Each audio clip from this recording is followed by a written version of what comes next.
आज हम एक कहानी की दुनिया में चलते हैं, सीधा पंचतंत्र से। कहानी का नाम है मूर्ख बातूनी कछुआ।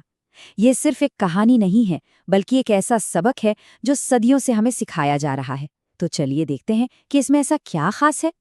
जरा सोचिए, एक वादा, सिर्फ एक वादा तोड़ने की सबसे बड़ी कीमत क्या हो सकती है?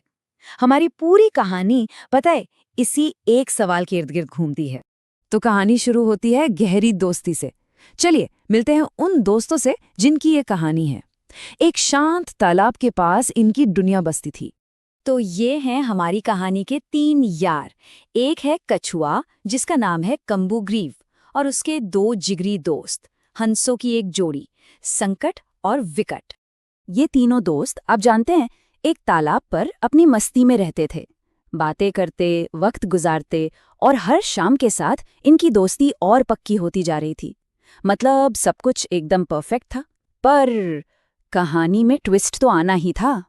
और यहीं से कहानी में आता है एक बड़ा संकट, एक ऐसी मुश्किल जो इनकी दोस्ती को आजमाएगी और एक अनोखे प्लान को जन्म देगी।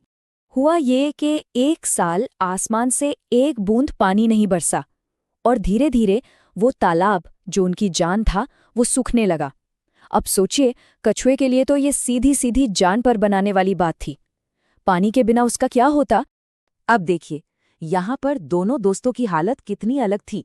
हंस, वो तो पंख फैलाकर उड़ सकते थे, किसी दूसरी जगह जा सकते थे। लेकिन बेचारा कछुआ, वो तो उस सूखती जमीन पर फंस कर रह गया था। असल में दोस्ती की असली परीक्षा तो अब शुरू हुई थी। पर कम्बुग्रीव ने हिम्मत नहीं हारी। उसके दिमाग में एक जबरदस्त आइडिया आया। प्लान ये था, सबसे पहले एक नया पानी से लबालब तालाब ढूंढना है, फिर एक मजबूत सी लकड़ी लानी है, और सबसे अनोखी बात, कछुआ उस लकड़ी को अपने दांतों से बीच में पकड़ेगा और दोनों हंस उसे किनारों से पकड़कर हवा में उड़ा ले जाएंगे। क्या कमाल का प्लान था, है ना? प्लान तो बढ़िया था, पर उसमें एक लेकिन था, एक बहुत जरूरी शर्त। हंसों ने अपने दोस्त को बिल्कुल साफ साफ चेताया, देखो दोस्त, ये सब तभी काम करेगा जब तुम पूरे रास्ते, कुछ भी हो जाए, अपना मुंह बंद रखोगे, एक शब्द भी नहीं। और कम्बुग्रीव ने भी पक्का वादा कर लिया कि चाहे जो हो जाए, आसमान फट पड़े, वो अपना मुंह नहीं खोलेगा। अब सोचिए तीनों की जिंदगी और ये पूरा प्लान बस इसी एक वादे पर टिका हुआ था। तो प्लान बन गया, वादा हो गया। अब वक्त था उस वादे को निभाने का, और यहीं पर हुई वो जानलेवा भूल। और बस वो सफर शुरू हो गया। कछुए ने मजबूती से लकड़ी को दांतों से जकड़ा और उसके दोस्त उसे लेकर आसमान में उड़ चले। क्या नजारा रहा होगा वो! तीनों दोस्तों के लिए ये एक नई उम्मीद की उड़ान थी। सब ठीक चल रहा था, पर तभी वो एक शहर के ऊपर से गुजरे। नीचे जमीन पर लोगों ने जब ये अजूबा देखा, आसमान में उड़ता हुआ कछुआ, तो वो सब हैरानी से चिल्लाने लगे, शोर मचाने लगे। और बस यही शोर कछुए के वादे का सबसे बड़ा इम्तिहान बन गया। अब इतना शोर सुनकर बेचारे कछुए से रहा नहीं गया। उसे शायद अपना वादा याद ही नहीं रहा, या शायद वो अपनी तारीफ सुनकर खुद को रोक नहीं पाया। सोचिए तो, उस एक पल में उसके दिमाग में क्या कश्मकश चल रही होगी, वादा निभाए या लोगों को जवाब दे। और उसने अपना मुंह खोला, बस कुछ कहने के लिए, और उसी पल लकड़ी उसके मुंह से छूट गई और वो सीधा आसमान से जमीन पर। एक पल, सिर्फ एक पल की भूल और इतना भयानक अंजाम।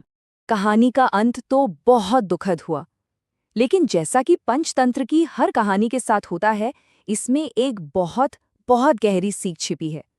चलिए समझते हैं कि वो क्या है। जाहिर है, इतनी ऊंचाई से गिरने के बाद वो बच नहीं सका। अपने एक वादे को तोड़ने की कीमत उसे अपनी जान देकर चुकानी पड़ी। तो आखिर क्या है इस कहानी की सीख? देखिए, कहानी कहती है कि कोई कितना भी समझदार या बुद्धिमान क्यों ना हो, अगर वो अपनी चंचलता पर, मतलब अपने इम्पल्सिवनेस पर काबू नहीं रख पाता, तो उसका अंजाम बुरा ही होता है। अगर इस कहानी को और गहराई से देखें तो कई बातें समझ आती हैं। पहली, कि एक ब्रिलियंट प्लान भी बेकार है अगर सेल्फ कंट्रोल ना हो। दूसरी, एक पल का इम्पल्स, एक पल का जोश सब कुछ खत्म कर सकता है। तीसरी, और शायद सबसे जरूरी, असली समझदारी ये जानने में है कि कब चुप रहना है। और हाँ, भरोसे के बिना तो कोई भी पार्टनरशिप चल ही नहीं सकती। तो आखिर में एक सवाल खुद से पूछने वाला है, आज की दुनिया में हमारे अंदर ऐसी कौन सी इम्पल्सिवनेस है, ऐसी कौन सी आदतें हैं जिन पर अगर हमने कंट्रोल नहीं किया तो वो भी हमें किसी न किसी ऊंचाई से नीचे गिरा सकती हैं? ये सोचने वाली बात है ना?